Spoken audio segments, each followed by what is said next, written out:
চোখের সামনে একদম ছটফট করে এভাবে মরে গেল। দেখেই শরীরটা কেমন আঁতকে উঠেছে। ঈদের দ্বিতীয় দিন আমাদের ঈদের দিনের চেয়েও বেশি আনন্দে এবং ঘোরাঘুরির মধ্যে দিয়ে কেটেছে। কিন্তু বাসায় ফিরে এরকম একটা জিনিস দেখলাম। আসসালামু আলাইকুম এভরিওয়ান, আমি তামান্না নাসির বলছি সিলেট থেকে। আশা করছি যে যেখান থেকে আপনারা ব্লগটি দেখছেন সবাই ভালো আছেন, সুস্থ আছেন। আমিও আলহামদুলিল্লাহ আমার পরিবার নিয়ে ভালোই আছি। আজ হচ্ছে ঈদের দ্বিতীয় দিন। তো আজকেও আফিফের আব্বু অফিস থেকে কাজ করে মাত্র বাসায় এলো। এসেই বলছে যে, "চলো বিকালে একটু সময় আছে, তোমাদের নিয়ে একটু ঘুরে আসি। সন্ধ্যার পরে আবার কাজে যেতে হবে।" তো ভাবলাম ঠিক আছে, যেহেতু ঈদের পরে একটা ঘোরাঘুরির ইটা ভালোই লাগে কিন্তু আসলে। তো আমি ঝটপট রেডি হয়ে নিলাম আর ওইদিকে সেও আমাকে খাইয়ে দিচ্ছে। তো বলতেছে, "তাড়াতাড়ি করো, না হলে দেখা যাবে সন্ধ্যা হয়ে যাবে, তখন আর ঘুরতে গিয়ে ভালো লাগবে না।" কারণ আমার কাছে ঘুরতে গেলে কেন যেন বিকেল বেলায় ঘুরতে বেশি ভালো লাগে, অন্ধকারে ঘোরার চেয়ে আরকি। তো এইজন্য ঝটপট হচ্ছে রেডি হয়ে নিচ্ছি। আর আবরার মশাই এসে বলতেছে সে আমাকে নাকি একটু চুমু দিবে, তাই একটু চুমু দিয়ে নিল।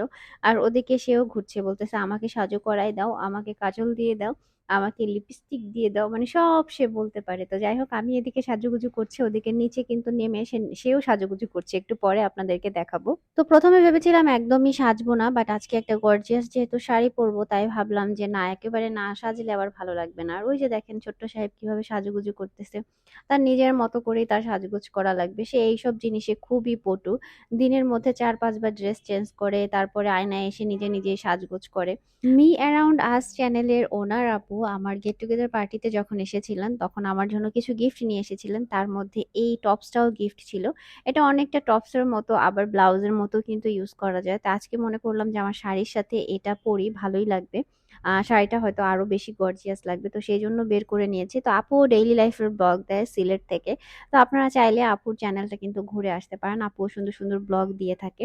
আপুর চ্যানেলের লিংকটা আমার এই ভিডিওর ডেসক্রিপশন বক্সে দেয়া থাকবে। আপনারা চাইলে ঘুরে আসতে পারেন। আশা করি আপুর ভিডিওগুলো আপনাদের ভালো লাগবে। আর এই তো এরপরে আমরা ড্রেস বের করে নিয়েছি। আর আমার তো বরাবরই ম্যাচিং সবকিছু পড়তে ভালো লাগে। তো আমার পাশাপাশি এখন আমার হাসব্যান্ডেরও কিন্তু সেম জিনিসটা ভালো লাগে। কোথাও গেলেই মানে সেও খুঁজতে থাকে, বলে, "কোনটা পরবো বলে দাও।" মানে মিলিয়ে পড়তে হবে আরকি। ব্লগ দেখার পরে অনেক আপুরাই জানতে চান যে ম্যাচিং ড্রেস কোথা থেকে কিনি। তো আসলে এইটা নির্দিষ্ট কোনো জায়গা থেকে কিনি না। ঘুরে যখন যেখানে পছন্দ হয় বা কালার মিলে যায় তখন আসলে সেভাবে কেনা হয়। আজকে আমি খুব সুন্দর একটা এক্সক্লুসিভ অর্গানজা পার্টি শাড়ি পরবো। আর শাড়িটা আসলে খুবই সুন্দর, কালারটাও খুবই সুন্দর। আর আপনারা এই শাড়িটা নিতে চাইলে আমাদের স্ক্রিনে দেওয়া হোয়াটসঅ্যাপ নাম্বারে কিন্তু যোগাযোগ করতে পারেন। অল ওভার শাড়িটাই হচ্ছে পাত্তি স্টোন বসানো আছে আর এমব্রয়ডারি ওয়ার্ক করা। শাড়িটা আসলে খুবই সুন্দর এবং লাইট ওয়েটের। তো আমি এই তো ঝটপট একদম তো রেডি তো আগেই হয়ে গেছিলাম। এখন শাড়িটা চেঞ্জ করে নিলাম। আর ব্লাউজটা দিয়ে শাড়িটা বেশ ভালোই লাগছিল। যদিও হচ্ছে কালারটা ম্যাচিং হয়নি, বাট তারপরও একটু কন্ট্রাস্ট কালার পরলে কিন্তু ভালো লাগে। আর আমার মেকআপটাও বেশ ভালো হয়েছিল। আর অনেক আগের একটা জুয়েলারি পরলাম। এটা বেশ অনেকদিন পরে পরলাম আরকি। আর মেহেদির রংগুলো এত সুন্দর হয়েছিল এবার, ভালোই লাগছিল। তো এরপরে হচ্ছে ছোট সাহেবকে তার বাবা রেডি করছে আর বড় সাহেবকে আমি রেডি করে দিলাম। তো এই তো মাশাআল্লাহ আমরা ফুল ফ্যামিলি রেডি হয়ে গিয়েছি। আর আমাদের দেখে কেউ মাশাআল্লাহ বলতে ভুলবেন না। আর অবশ্যই আমার এই পরিবারটার জন্য অনেক বেশি দোয়া রাখবেন। অনেক আপুরাই বলেন আমাদের এই মিষ্টি পরিবারে একটা মিষ্টি মেয়ের খুব দরকার, তাহলে নাকি পরিবারটা একেবারে কমপ্লিট হয়ে যাবে। তো দোয়া করবেন, আল্লাহ চাইলে সেটাও হয়তোবা কোনোদিন হবে যদি আল্লাহ চান। তো এই তো আমরা এখন বাসা থেকে বের হয়ে যাব।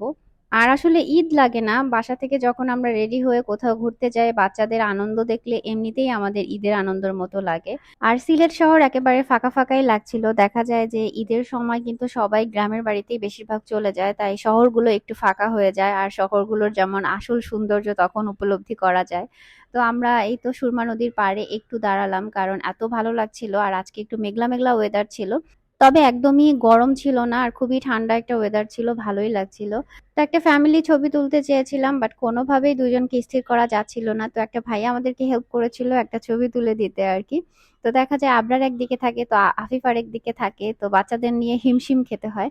তো যাই হোক, এরপরে আমরা এখানে মোটামুটি ১০-১৫ মিনিটের মতো ছিলাম। তারপরে ভাবলাম যে কোথায় যাব, কি করবো। এর মধ্যে আফিফ বলছে যে চলো আমরা শিশু পার্কে যাই। তো ভাবলাম যে ঠিক আছে, তো চলো আমরা এখান থেকে হচ্ছে গিয়ে শেখ হাসিনা যে শিশু পার্ক আছে সেখান থেকে একটু ঘুরে আসি। ভাবলাম ওইটা একটু জায়গা একটু বড়সড়, তো মানুষের ভিড় হলেও দেখা যাবে ওখানে ঘোরা যাবে। তো সেখানেই চলে আসলাম। আর বাচ্চাদের নিয়ে এইসব জায়গায় ঘুরতে আসলে আসলে বাচ্চারা বেশি খুশি হয়। তো ওদের খুশিই এখন আমাদের খুশি, কি আর করার। তো চলে আসলাম আর এখানে দেখলাম প্রচুর মানুষের ভিড়। তবে ঈদের সময় এই ভিড়টাই কিন্তু মজা লাগে। ঈদ, ঈদ ফিল হয়। সবাই নতুন জামা পরা, সবাইকে সুন্দর লাগছে। তারপরে ঈদে ঘোরাঘুরি এটাই কিন্তু মজা। আর এখানে এন্ট্রি ফি হচ্ছে ৳20 করে। আবরারের টিকিট লাগেনি। আমার আর আফিফের আব্বুর লেগেছে। তবে মোটামুটি বলা যায় যে অন্যান্য পার্কের তুলনায় অনেক বেশি রিজনেবল। এখানকার রাইড গুলোও বেশ ভালো। আর সবচেয়ে বেশি যেটা ভালো লাগে, খুবই খোলামেলা আর একপাশে নদী, মানে ভিউ গুলো খুবই সুন্দর। আর আজকের দিনটা আমার খুবই ভালো লেগেছে, কারণ বাসা থেকে বের হওয়ার পর থেকেই মানে যেখানে যাচ্ছি সেখানে আমার ভিউয়ার্স আপুদের সাথে দেখা হচ্ছে। আর এত ছোট ছোট বেবিরাও আমার ভিডিও দেখে, বিশেষ করে আফিফ আবরারের জন্য ওদের সাথে মিট করতে চায়। আমার এত ভালো লেগেছে। তো ওদের সাথে একটু সাক্ষাৎ করলাম, তারপর ওরা হচ্ছে ছবি তুলবে, তো সবার সাথে একটু ছবি তুলে নিলাম। আর এখানে এসে নেমেছি, পরে কয়েকজনের সাথে দেখা হয়েছে। তো দেখা যায় এদিক সেদিক থেকে যখন কেউ ডাক দেয় বা কথা বলে, সত্যি আসলে অনেক বেশি ভালো লাগে। তো যাই হোক, যারা যারা দেখা করেছেন, কথা বলেছেন, সবাইকে অনেক অনেক ভালোবাসা ভিডিওর মাধ্যমে জানিয়ে দিলাম। আর এখানে হচ্ছে গান চলছে, তো আবরার আর আফিফ সুযোগ পেলে গান শুনলেই দুই ভাই দুই ভাইয়ের মতো উড়াধুরা নাচতে থাকে আর কি।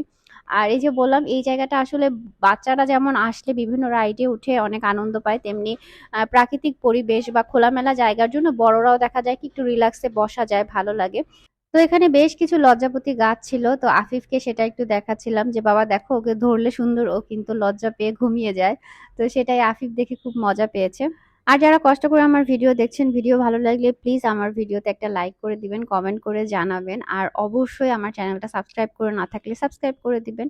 আর ফেসবুক পেজ থেকে ভিডিও দেখে থাকলে পেজটা ফলো করে দিতে ভুলবেন না। আর আজকের ভিডিওতে অবশ্যই আপনারা কমেন্ট করবেন এবার ঈদ কে কোন জেলায় করেছেন। ঠিক আছে? অবশ্যই আপনাদের জেলার নাম বা গ্রামের নাম বলবেন। ঠিক আছে? আর এত আসলে ভিড় ছিল, বাচ্চাদের কোনো একটা রাইডে যে উঠাবো সেটার সুযোগ নেই। সবগুলোতে লম্বা লাইন। একেক লাইনে মনে হয় ৫০ জন ১০০ জন দাঁড়িয়ে আছে, এরকম অবস্থা। তো আমরা ফাঁকা জায়গা দেখি একটু ঘুরছিলাম। তো আফিফের এই ট্রেনে ওঠার ইচ্ছে হয়েছিল, বাট ট্রেনের লাইনই সবচেয়ে বেশি ছিল। আর এই যে একপাশে হচ্ছে সুরমা নদী আর আরেক পাশে হচ্ছে পার্কটা। এই জায়গার ভিউটাও না খুবই সুন্দর। যদিও ওই জায়গাটায় যাওয়া যায় না, মানে গেট এখানে লক করা আরকি। বাট ভিউটা খুবই সুন্দর। আর রাস্তার ওই পাশ থেকে আবার কিন্তু পার্কের এই ভিউটাও দেখা যায়। গ্রামে ঈদের মজা একরকম, শহরে মজা হচ্ছে আরেক রকম। তবে যেটাই হোক না কেন, ঈদ মানিয়ে আনন্দ, ভিতর থেকেই একটা আনন্দ অনুভূত হয়। সো যেকোনো জায়গায় থাকেন না কেন, আপনি নিজের মতো করে কাটালে সব জায়গায় কিন্তু আপনার ভাল লাগবে। আর এদিকেই তো বাবা ছেলে নেচে হাঁটতেছে। তো আমরা ভাবছি কোথায় যাব এখন, কি কোনোটায় ওঠা যাবে কিনা। তো খুঁজতে দেখলাম যে ওরা বলছিল যে ঘোড়ায় উঠবে, আবরার বলছিল। তো বললাম ঠিক আছে চলো উঠি। আর আফিফের অবশ্য এটা তেমন একটা পছন্দ না। তো সে আবার আজকে কোনো রাইডে তেমন একটা উঠতেও চাইছিল না। তো এমনিতেই সে ঘোরাঘুরি করে খেলাটা বেশি পছন্দ করছিল। বাট তারপরও তাদের দুজনকে নিয়ে এখানে উঠলাম। তো আফিফ ঘোড়ায় বসবে না। সে আমার সাথে হচ্ছে ওইটায় বসলো। আর আমি এরকম রাইডে আসলে উঠতে পারি না। আমার প্রচুর মাথা ঘোরে। বাট দুজনকে নিয়ে যেহেতু আমরা দোনোজনেই উঠেছি, তো দুজনকে তো দেখতে হবে। সেইজন্য হচ্ছে গিয়ে ওঠা। আর আগে না প্রচুর এইসব মানে অনেক রাইড ছিল যেগুলো মানে বড়দের, সেগুলোতে উঠতে ভালো লাগতো বা আমি উঠতাম। কিন্তু ইদানিং আমার একদমই মন চায় না। আর আমার প্রচন্ড কেন যেন ভয়ও লাগে। আগে এই জিনিসটা ছিল না। তো আসলে সময়ের সাথে বয়সের সাথে মনে হয় সবকিছু অনেক চেঞ্জ হয়ে যায়।